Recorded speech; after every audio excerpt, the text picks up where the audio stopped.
Breaking news చూస్తున్నాం. YCP ఘోర పరాజయం తర్వాత అజ్ఞాతంలోకి వెళ్లిపోయిన గుడివాడ మాజీ ఎమ్మెల్యే కొడాలి నాని ఇటీవల మళ్లీ పొలిటికల్ స్క్రీన్ పైకి వచ్చారు.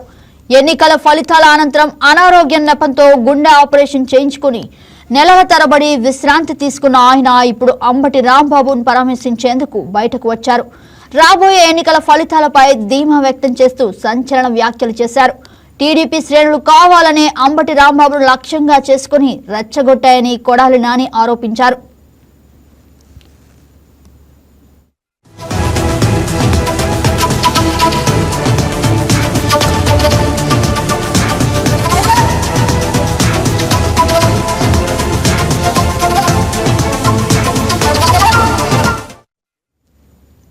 నారా లోకేష్ ప్రస్తావిస్తున్న రెడ్ బుక్ అంశంపై కొడాలి నాని ఎద్దేవా చేశారు. కూటమి ప్రభుత్వం అధికార అహంతో వైఎస్ఆర్సీపీ కార్యకర్తలను నేతలను వేధిస్తోందని, ఇటువంటి బెదిరింపులకు పార్టీ శ్రేణులు ఎవరూ భయపడే ప్రసక్తి లేదని స్పష్టం చేశారు. ప్రస్తుత రాజకీయ పరిణామాలను విశ్లేషిస్తూ వైఎస్ జగన్మోహన్ రెడ్డి నాయకత్వంపై ప్రజలకు నమ్మకం ఉందని కొడాలి నాని పేర్కొన్నారు. ఇప్పుడు ఎన్ని వేధింపులకు గురి చేసినా 2029లో వైఎస్ జగన్మోహన్ రెడ్డి మళ్లీ ముఖ్యమంత్రి పీఠాన్ని అధిరోహించడం ఖాయమని, ఇది చారిత్రక అవసరమన్నారు కొడాలి నాని. అరాచక పాలన నుంచి ప్రజలు విముక్తి కోరుకుంటున్నారని అన్నారు. అంబటి రాంబాబు గారిని పరామర్శించి ఆయనకి జరిగినటువంటి అన్యాయం ఆయన మీదే కాకుండా వ్యక్తిగతంగా ఆయన కుటుంబ సభ్యుల మీద, ఆడపిల్లల మీద, ఇంటి మీద, ఆఫీస్ మీద దాడి చేయటం, పైగా ఆ దాడి చేసినటువంటి వ్యక్తుల్ని వదిలేసి ఆయన కనుక ప్రాంతంలో ఉంటే ఆయనకే ప్రాణానికి ఇబ్బంది ఉంటుందని చెప్పి పోలీసు మా వల్ల కాదు కాబట్టి ఆయన జైల్లో పెట్టమని చెప్పి కోర్టులో కేసులు పెట్టి ఆయన జైలు పంపించినటువంటి పరిస్థితి. ఈ రోజు ఈ రాష్ట్రంలో వైఎస్ రాజశేఖర రెడ్డి గారితో పాటు ఆయన శిష్యుడిగా, లేకపోతే ఆయన అంటే ఇష్టం ఉన్నటువంటి వ్యక్తిగా, ఆయనతో పాటు ఆయన కష్టాల్లోనూ ఆయన సుఖాల్లోనూ ఆయన అధికారంలో లేనప్పుడు కూడా పదవి ఉన్నా లేకపోయినా కాంగ్రెస్ పార్టీలో ఆయనతో పాటు నడిచినటువంటి వ్యక్తి అంబటి రాంబాబు గారు. ఆయన మరణం తర్వాత ఆ కాంగ్రెస్ పార్టీని వదిలేసి జగన్మోహన్ రెడ్డి గారు బయటకు వస్తే, జగన్మోహన్ రెడ్డి గారు అడుగు బయటకు వేస్తే ఆయన అడుగుతో పాటు అడుగు పడిందంటే అది అంబటి రాంబాబు గారు. ఎన్ని కష్టాలు వచ్చినా, ఎన్ని ఇబ్బందులు వచ్చినా జగన్మోహన్ రెడ్డి గారికి అండగా ఉంటూ ఆయన తరఫున ఆయన చెప్పాల్సినటువంటి వాయిస్ ని తీసుకున్నటువంటి ప్రతి నిర్ణయాన్ని ప్రజలకి చెప్పేటువంటి వ్యక్తుల్లో అంబటి రాంబాబు గారు, ఆ వైఎస్ఆర్ కాంగ్రెస్ పార్టీ స్థాపించినటువంటి వ్యక్తుల్లో 10 మందిలో అంబటి రాంబాబు గారు ఒకడు. ఆయన ఎప్పుడు కూడా ఒక వ్యక్తిని దూషించటమో, లేకపోతే ఒక వ్యక్తిని కించపరిచి మాట్లాడటమో, లేకపోతే ఒక వ్యక్తిని బూతులు తిట్టినటువంటి సంఘటనలు మనం చూడాలి. చాలా మర్యాదగా, చాలా పద్ధతిగా వారు వీరు అంటారు, గౌరవించేటువంటి భాషలోనే ఆయన మాట్లాడతారు.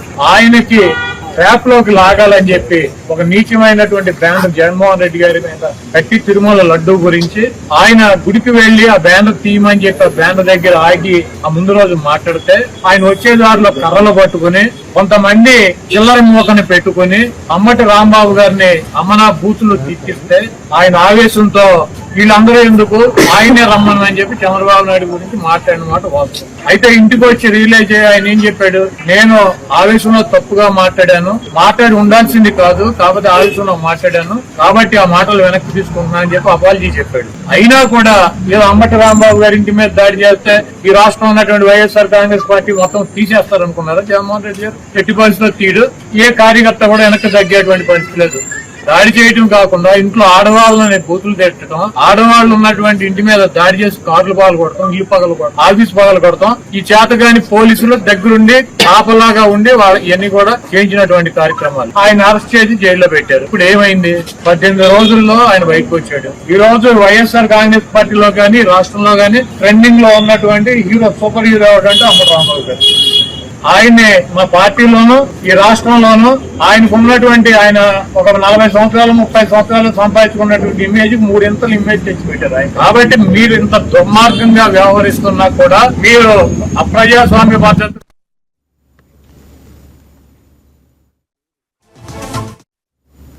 లోకేష్ ని ఉద్దేశించి ఆయన చేసిన హెచ్చరికలు చూస్తుంటే నాని తన మెడికల్ లీవ్ ను పూర్తి చేసుకున్నట్లుగా కనిపిస్తోంది.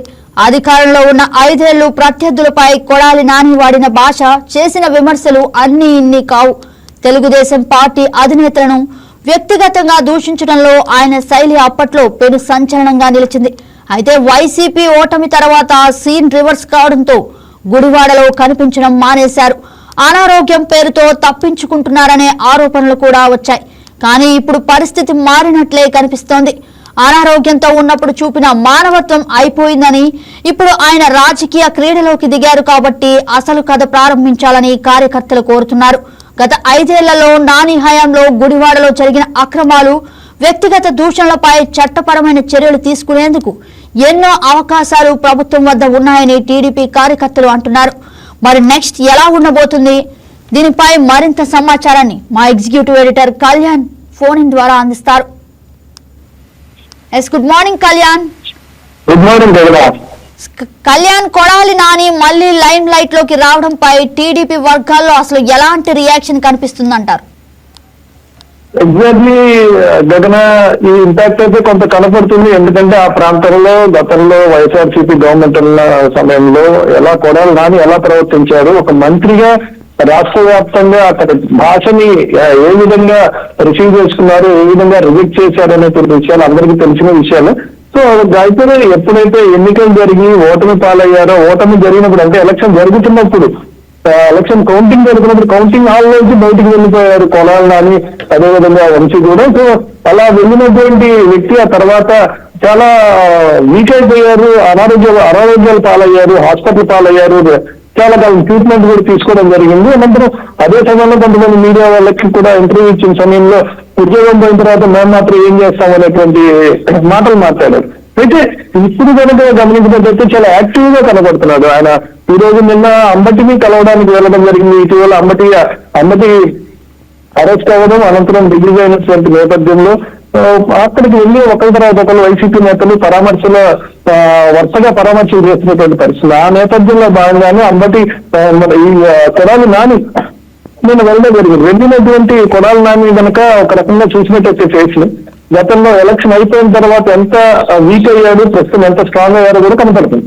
అంతేకాకుండా తన మాటల పదులు యాక్టివ్ గా కనపడుతుంది. గతంలో చాలా పదవిలో ఉన్నప్పుడు మాట్లాడినటువంటి తీరు మరోసారి ప్రస్తుతంగా కనిపిస్తుంది. ఎందుకంటే ఇప్పుడు ఆయన మాట్లాడినటువంటి మాటలు మనం గమనిస్తే అంబటిని సూపర్ హీరో కింద, సూపర్ హీరోనే కాదు, ఇమేజ్ ఆయన 30 ఏళ్ళు సంపాదించుకున్న ఇమేజ్ ఏదైతే కూటమి గవర్నమెంట్ అరెస్ట్ చేసిన తర్వాత 4 నుంచి పెంచింది అనేటువంటి మాట కూడా చెప్పడం జరిగింది. అదొకటైతే జగన్ కి సంబంధించి జగన్ గారు అని సంబోధిస్తున్నటువంటి కొడాలని సేమ్ చంద్రబాబు అంటే ఏకవచనంతో సంబోధించడం, లోకేష్ అనడం, ఇలాంటివి గతంలో చేశారు. ప్రస్తుతం ఇప్పుడు కూడా అదే కొనసాగినటువంటి పరిస్థితి. నిన్న ప్రెస్ మీట్ కనుక ఏదైతే ప్రస్తుతం మాట్లాడుతున్నటువంటి సమయంలో మనం గమనిస్తే కనుక ఎర్ర బుక్కు పసిడి బుక్కులకి భయపడేవాడు ఎవరు లేడని మాట్లాడడం జరిగింది. So direct attack started attack అనేది మనకి అక్కడ స్పష్టంగా కనపడుతుంది. జైల్లో పెట్టినది ఎవరు కూడా రాజకీయాలు వదిలి పారిపోలేదనే మాట కూడా ఆయన చెప్పడం జరిగింది. మీరు అప్రజాస్వామికంగా పార్టీని అణచివేయడానికి ప్రయత్నిస్తున్నారు కానీ మీరు జైల్లో పెట్టిన వాళ్ళు ఎవరు కూడా ఇక్కడ నుంచి పారిపోవట్లేదు. మీరు అరెస్ట్ చేసినంత మాత్రం మేము రాజకీయాలు వదిలిపెట్టాము, ఏదైనా అంబటి కావచ్చు, అది కొడాలి నాని కావచ్చు అనే మాట కూడా ఆయన చెప్పడం జరిగింది. చూసినట్లయితే నోటి దూకుడుకు కేర్ ఆఫ్ అడ్రస్ గా కొడాలి నానికి ఒక పేరుంది. అయితే ఈ మధ్య కాలంలో కాస్త దూకుడు తగ్గించినట్లుగా అనిపిస్తుంది, ఇప్పుడు మళ్ళీ ఫామ్ లోకి వచ్చినట్లు అనిపిస్తుంది. దాని గురించి మీరేమంటారు? ఎగ్జాక్ట్లీ గగన, అంటే దూకుడు తగ్గడం కాదు, అసలు ఆల్మోస్ట్ కనుమరుగైపోయారు. కొడాలి నాని అనేటువంటి పేరు కూడా ఎక్కడ పత్రికల్లో వేరుపరిచిన పరిస్థితి లేదు. కేవలం అనారోగ్య కారణాలతో ఎక్కడన్నా ఫోటో ఫీచర్ లాంటివి కనపడ్డాయి. కొడాలి నాని ఆపరేషన్ అనంతరం గురువారం చేరిక ఇట్లాంటివన్నీ కనపడిండొచ్చు, లేదా హాస్పిటల్ చేరిక అనేటువంటి వార్తలు కనపడిండొచ్చు.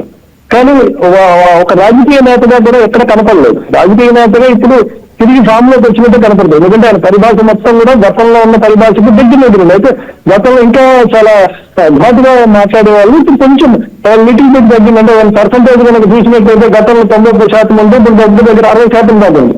సో అదే స్కేల్ ఉంది. ఎందుకంటే బాలయ్య డైలాగ్ ఒకటి వేయడం జరిగింది, ఎదురొస్తే మీకే ప్రమాదం, నేను ఎదురొచ్చినా మీకే ప్రమాదం, మీరు ఎదురొచ్చినా మీకే ప్రమాదం అని బాలయ్య డైలాగ్ కూడా ఆయన ఈ సందర్భంగా పేర్కొనడం ఆలోచించదగ్గ విషయం. ఎందుకంటే జగన్మోహన్ రెడ్డి పేరు ఉందో లేదో రెడ్ బుక్ లో అనేది మీకే తెలియదు. అలాంటిది మీరు ఒకవేళ జగన్మోహన్ రెడ్డి పేరు కనుక మీ రెడ్ బుక్ లో ఉన్నా మీకే ప్రమాదం, ఆయన బుక్ లో మీ పేరున్నా మీకే ప్రమాదం అంటూ కూడా డైలాగులు చెప్పడం జరిగింది. సో జగన్ దీన్ని డ్యామేజ్ చేయడానికి ఈ కూటమి గవర్నమెంట్ కుట్ర చేస్తుందనేటువంటి మాట ఆయన చేస్తున్నారు. సో ఫ్యూచర్ లో మీకు ధైర్యం ఉంటే మా మీద ఇవన్నీ చేయండి, కక్షాదింపు చర్యలు చేయండి, ఎందుకంటే మీరు తర్వాత ఖచ్చితంగా ఎదుర్కోవాల్సి ఉంటుందనే వార్నింగ్ కూడా ఆయన ఇవ్వడం జరిగింది. సో పిడికల్ మీరు చేసేటువంటి పిరికి చేష్టలకి జగన్ జంకదనేటువంటి మాటను చెప్పడంతో పాటు కొన్ని మరికొన్ని ఎలిగేషన్స్ చేయడం జరిగింది. కల్తీపాల విషయాలు కానీ మిగిలిన విషయాలు కూడా ఈ సందర్భంగా ఆయన ప్రస్తావించాడు Jagan. Yes right Kalyan, thank you for the update. ఈ వీడియో మీకు నచ్చినట్లయితే లైక్ చేయండి, షేర్ చేయండి, మా ఛానల్ కి సబ్స్క్రైబ్ చేయండి.